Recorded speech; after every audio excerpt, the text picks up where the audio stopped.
안녕하세요. 오늘의 책은 데일 카네기의 자기관리론입니다. 이 책은 인생의 걱정 따위는 집어치워라 라는 내용으로 한 문장으로 요약할 수 있습니다. 방송인 겸 작가인 로엘 토머스란 사람이 책의 제일 첫 장에 이 책을 읽을 필요가 없는 이들에게 이 책을 바친다 라고 했습니다. 그럼 이 책이 필요한 사람은 누구이며 이 책이 필요 없을 사람은 누구일까요? 데일 카네기 자기관리론.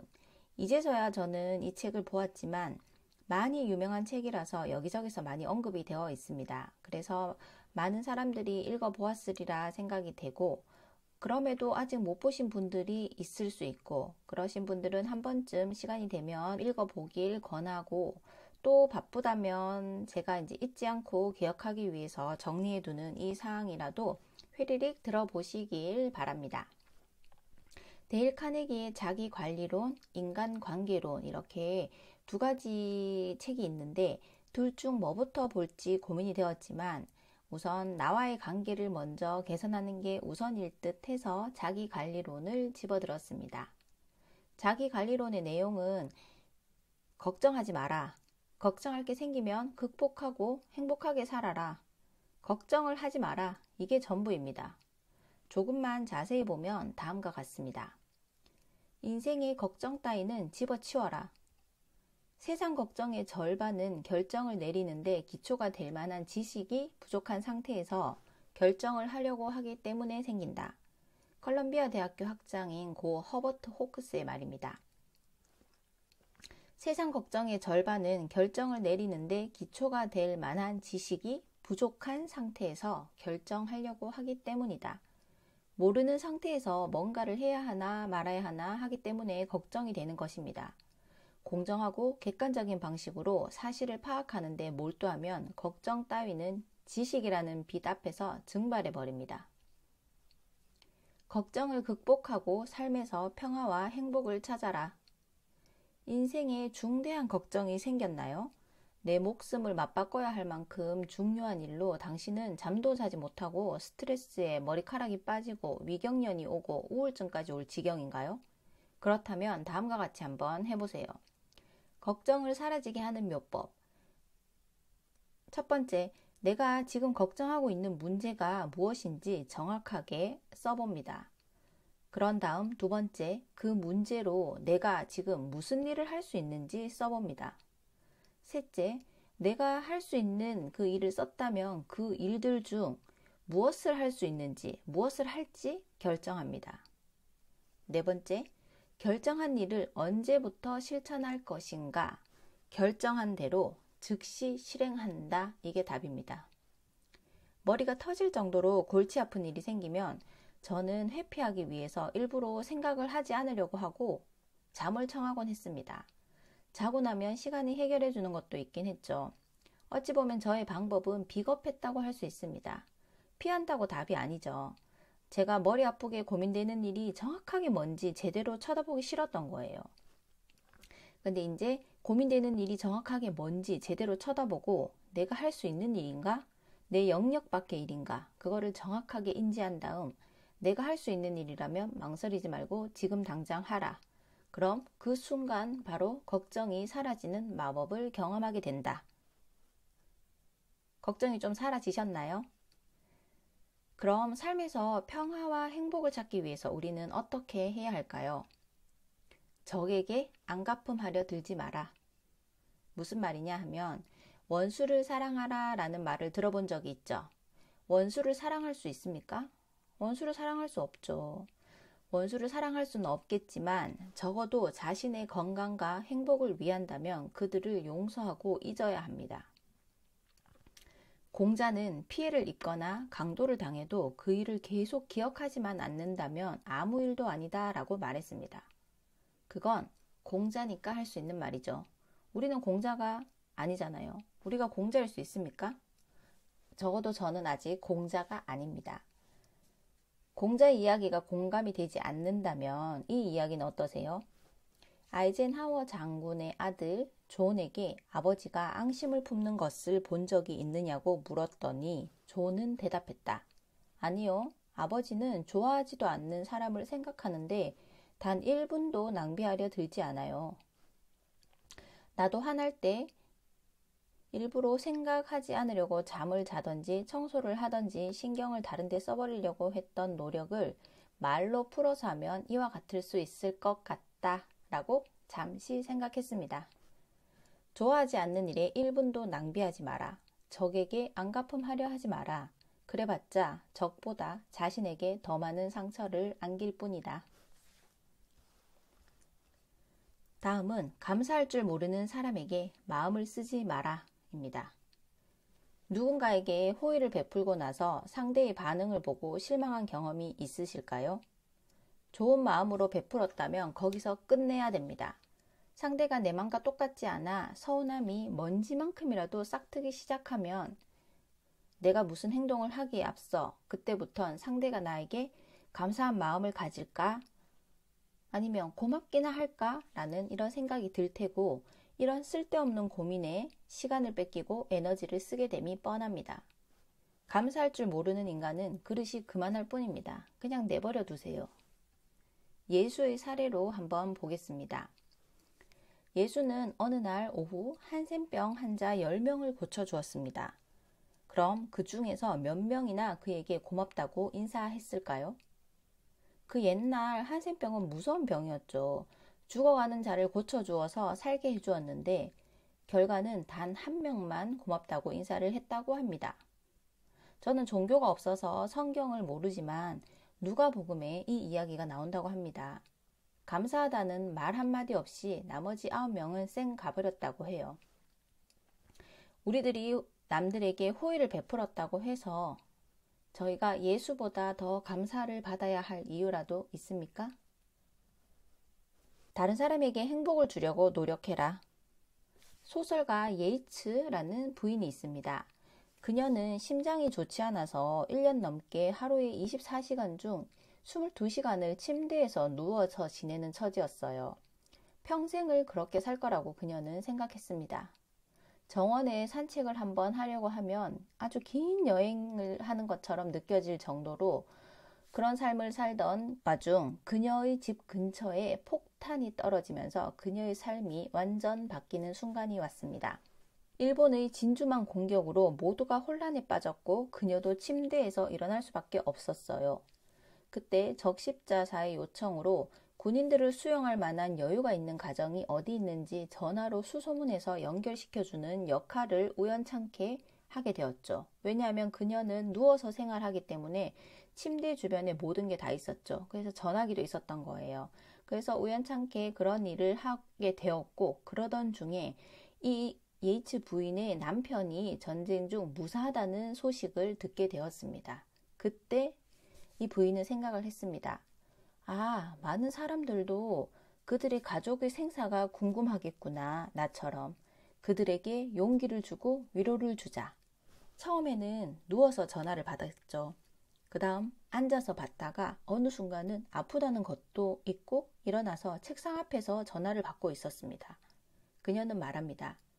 진주만 공격은 역사적인 비극이지만 제 삶에는 긍정적인 영향을 주었다고 할 수 있습니다. 그동안 스스로에게 집중하던 제가 다른 사람에게 관심을 갖게 되었어요. 그 사건으로 저는 크고 작은 중요하며 반드시 필요한 삶의 지침을 발견하게 되었습니다.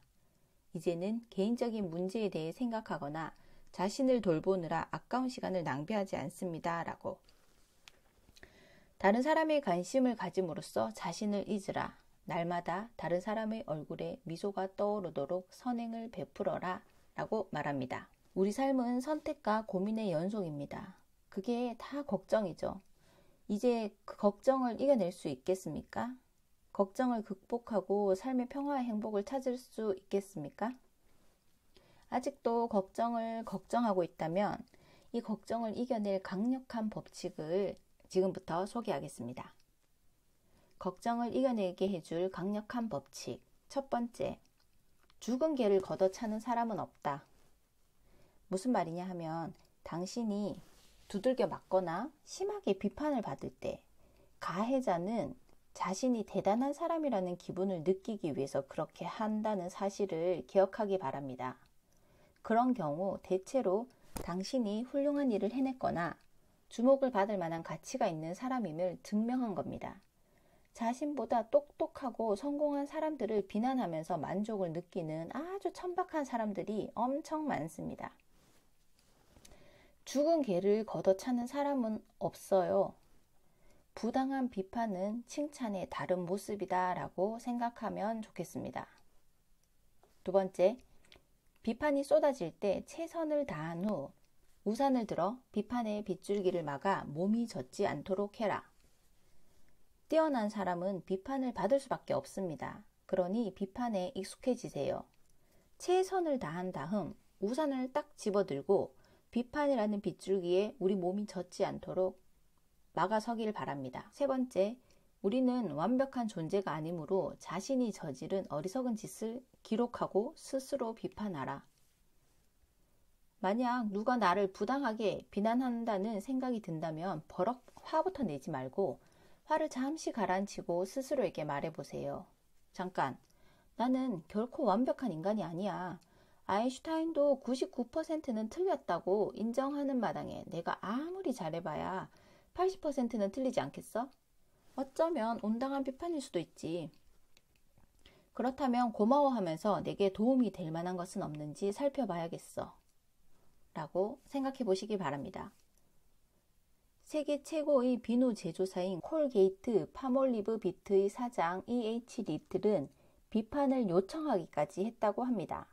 그가 상점을 다니면서 비누를 처음 팔기 시작했을 때 품질과 가격에는 문제가 없다는 걸 확신하고 있었습니다. 그러면 문제는 자기 바로 자신이라는 것을 깨닫고 조금 전 비누를 팔러 들어갔던 그 상점에 다시 돌아가서 얘기를 했죠. 저는 지금 비누를 팔러 온 게 아닙니다. 몇 분 전 제가 비누를 판매하러 왔을 때 어떤 문제가 있었는지 말씀해 주시겠습니까? 라고 요청했다고 합니다. 이렇게 하실 수 있겠습니까? 미국에서 그보다 돈을 더 많이 번 사람은 14명 뿐이라고 합니다. 우리 스스로 이런 사람이 될 수 있는지 자문해 볼 필요성이 있습니다. 많은 사람이 걱정에 묻혀 살다가 걱정은 별거 아니고 마음가짐, 생각하기에 달렸다 라는 걸 깨닫고 성장하는 일화들입니다. 그렇다면 우리도 그들과 같이 걱정 따위를 날려버리고 살 수 있지 않을까? 안 될 이유가 없잖아요. 어떻게 하면 그들과 같은 그런 삶, 더불어 내가 행복한 삶을 살 수 있을지 일상에서 걱정을 줄일 수 있는 방법을 한번 따라해보고 행복한 삶으로 한 발짝 다가가 보겠습니다. 걱정을 줄이는 중요한 방법. 걱정을 줄이는 가장 중요한 방법은 신뢰하는 사람에게 문제를 털어놓는 것이라고 로즈힐 퍼딩 박사가 말했습니다.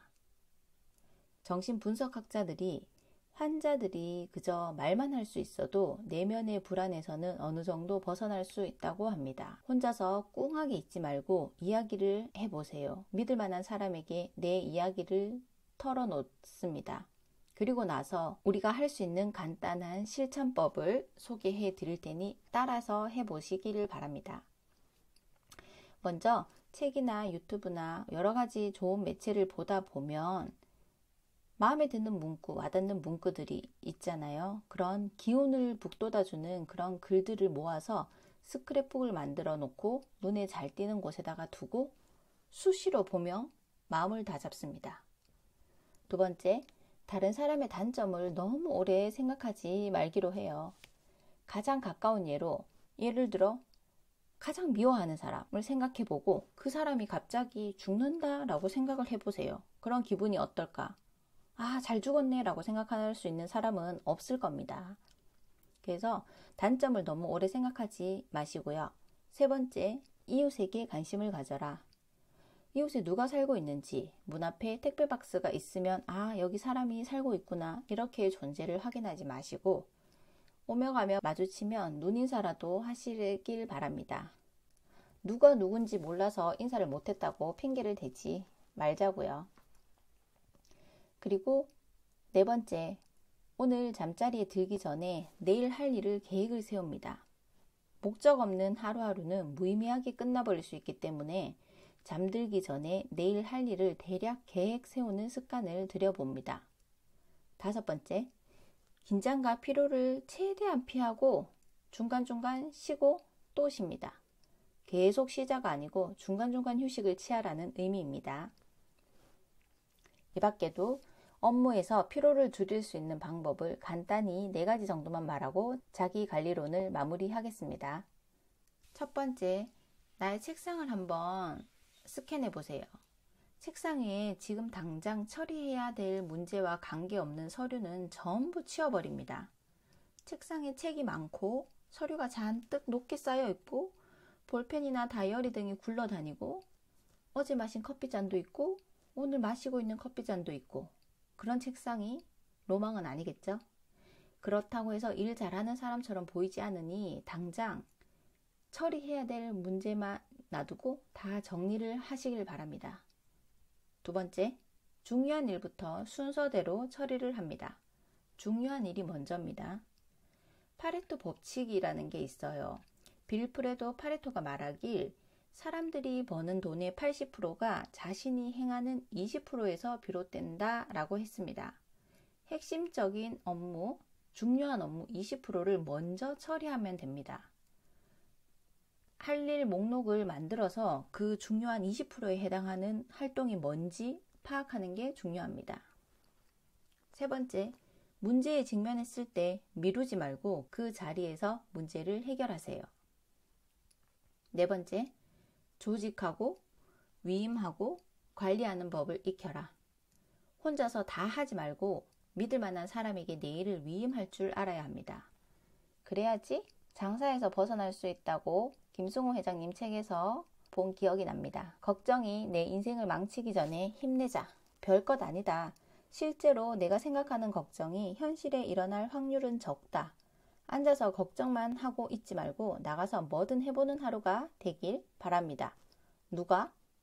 나와 당신. 감사합니다.